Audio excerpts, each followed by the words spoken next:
Welcome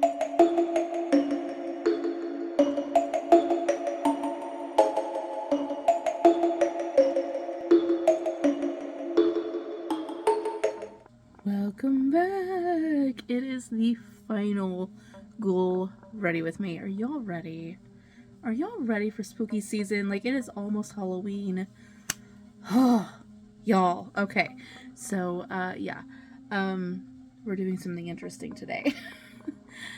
Fun fact, I actually had some, like, blood capsules for this, but I think I lost them in the move. I cannot find them, so I'm not going to do those, but we do have some other things that we're going to be doing, so it's going to be fun and funky fresh. Okay, so without further ado, let's get into it, shall we?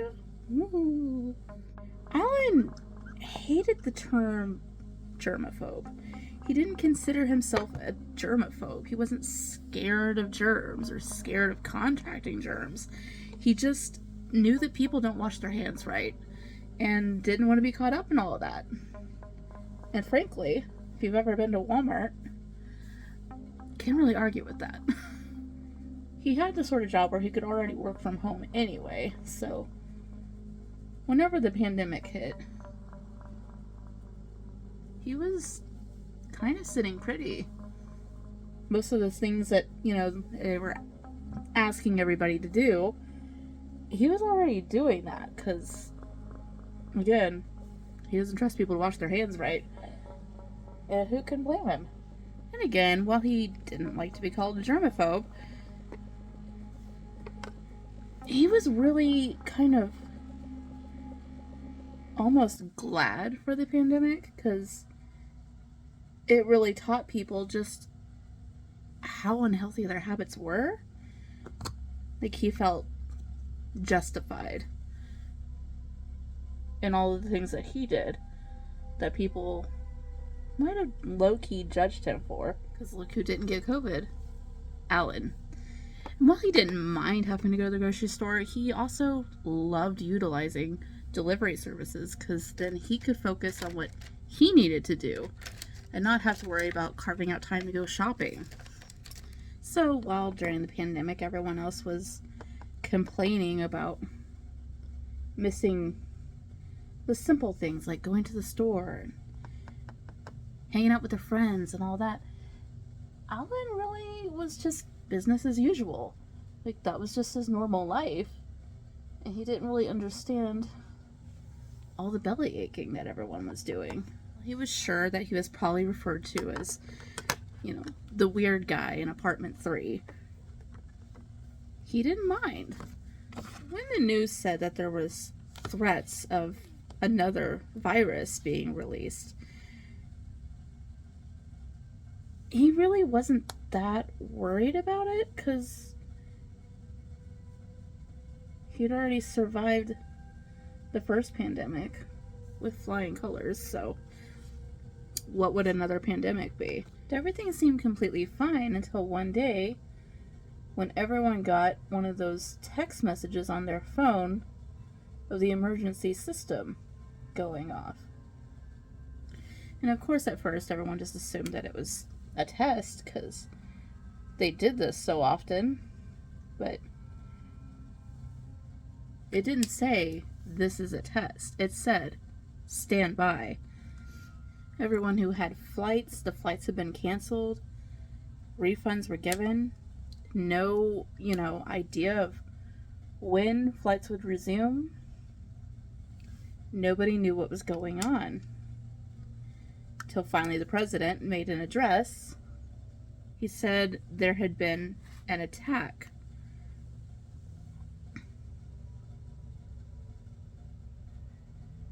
Well, everyone was expecting it to be like another 9/11 moment. But unfortunately, that wasn't the case. It wasn't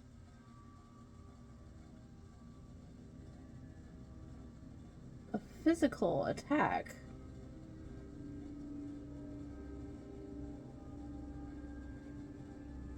It was something much more sinister. Every major city in the United States had been infiltrated. And every city's water supply was at risk. They weren't sure how many cities were affected.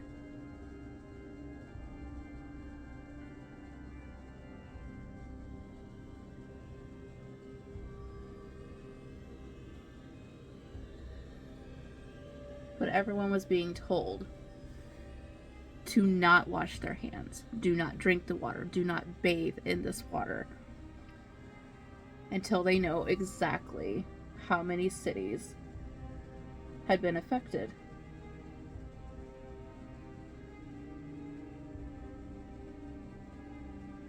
There was some sort of biological element that had been introduced that didn't immediately show up on any scans. And it wasn't until the bacteria had grown for several days that they were finding it. Well, of course, that caused a pandemonium. I mean, everyone had been bathing and drinking in this water for days now. And they didn't know if they'd been affected or not. They don't know exactly what this biological element was. And nobody seemed to have any answers just yet. And Alan, poor Alan, he couldn't tell you how many times a day he washed his hands. Well, Alan became glued to the television. I mean, he needed to know exactly what was going on, what to expect. They finally started releasing reports, and as Alan feared, his city was amongst one of the cities that was affected. He didn't want to be a hypochondriac, but he definitely washes his hands a lot, and they said not to touch the water because that's how it was being spread. Was that lump in the throat just fear, or was it something more sinister? He was spiraling. He continued to watch the news to see what the symptoms were, what he should be looking out for, because he was so certain that he definitely had it. Fortunately for Alan, the news reports really weren't that comforting. It starts off with a cough, slight fever. Well, his throat suddenly felt so scratchy. Was it just him, or was it suddenly really hot in here? Was it a fever? Was it just anxiety? He wasn't sure anymore. Well, the next day, he definitely felt like there was a big lump in his throat. And he noticed he was starting to feel a little sick. He was coughing. Definitely felt like he was running a fever. And he thought, great, whatever this is, I've got it. And they were still running tests on people that had been affected, but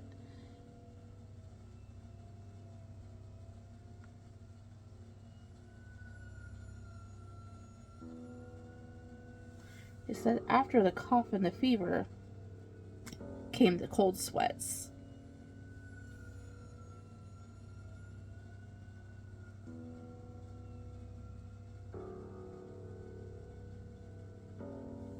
And then you might notice skin irritations forming.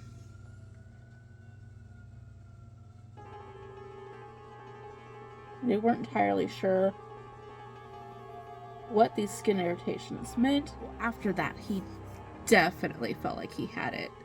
I mean, he had a fever, and it wasn't just anxiety. He ran the thermometer. Well, the next day, the doctors came back with a news brief and said that it seemed like the skin irritations were starting to form pustules. They were urging everyone to not pop them, to leave them be, do not touch them. Well, now he was really concerned because he was starting to feel irritations growing on his skin. His skin was getting red, but no bumps or anything had formed yet, but he felt like it was coming on. Well, the doctor said by the third or fourth day, they were popping and they were filled with pus and blood. And if you develop further than that, you would start foaming at the mouth, and usually within 24 hours after that, you were dead. Or Alan and about 20% of America never stood a chance. All right, that is our final ghoul ready with me. This fake pus looks so gross, you guys. Oh my gosh. Like, I feel like it's kind of drying down a little bit though. I may have to add more. I'm gonna get more dramatic. But also, I bought foam capsules. And I haven't tried one of these yet, so we're gonna pop one in and see how it does. Okay.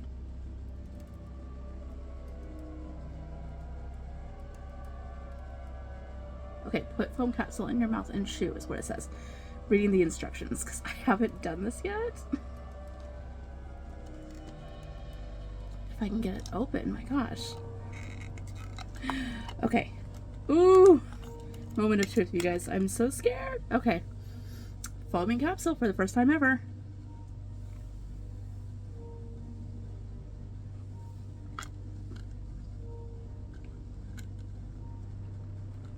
There we go.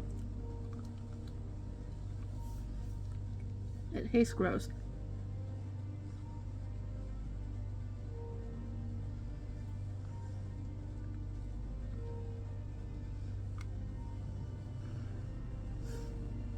I'm just gonna drool all over myself. Okay. Alright, so for dramatic effect, I'm probably gonna have to do several of these. When am I gonna get it? When am I gonna get it? Okay. Well, I'm gonna pop some more of these in and take some photos. And this was this. I hope you guys enjoyed this. I will see you in the next one. And wash your hands. Or maybe don't. Love you. Bye.